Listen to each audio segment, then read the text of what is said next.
জীবনে যতদিন শুক্রবার পাবেন 4টা আমল করতে ভুল করবেন না।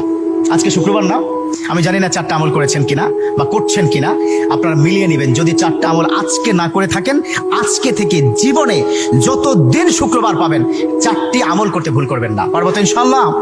ইনশাআল্লাহ। 1, দুরূদ পড়া।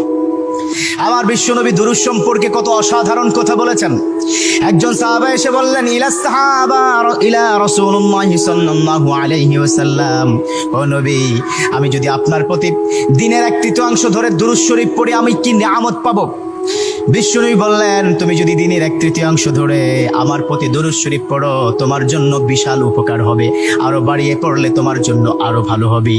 সাহাবা মহা খুশি হয়ে গেলেন, ইয়া রাসূলুল্লাহ, আমি দিনের অর্ধেক সময় জুড়ে যদি আপনার প্রতি দুরূদ শরীফ পড়ি তাহলে কি হবে?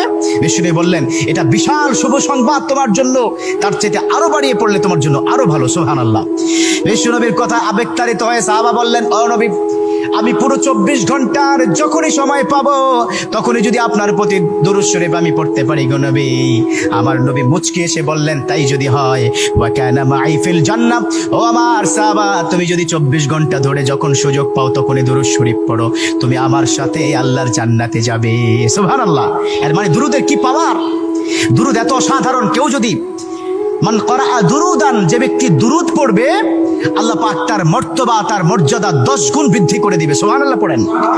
যে ব্যক্তি দুরূদ শরীফ পড়বে আল্লাহ পাক তার আমলনামা থেকে 10টি বদ আমল কেটে দিবে। সুবহানাল্লাহ পড়েন। যে ব্যক্তি দুরূদ শরীফ পড়বে আল্লাহ পাক তাকে 10টি নিয়ামত দান করবেন, যে নিয়ামত সে কখনো ভাবতে পারেনি। সুবহানাল্লাহ পড়েন। তার মানে দুরূদ শরীফ কি কত অসাধারণ না?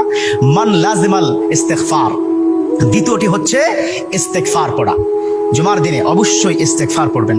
ইস্তেগফার কত অসাধারণ কথা। মান লাজিমাল ইস্তেগফার, যে ইস্তেগফারটাকে লাজিম করে নেয়, অর্থাৎ কথায় কথায় সময় পেলে আস্তাগফিরুল্লাহ আস্তাগফিরুল্লাহ আস্তাগফিরুল্লাহাল্লাযী লা ইলাহা ইল্লা হুয়াল হাইয়ুল কাইয়্যুম ওয়া আতুবু ইলাইহি। কোথাও ভুলে হয়তো একটু ফেসবুকে কোন একটা নারীর ছবি চলে আসলো, আস্তাগফিরুল্লাহ স্কিপ করে দিল।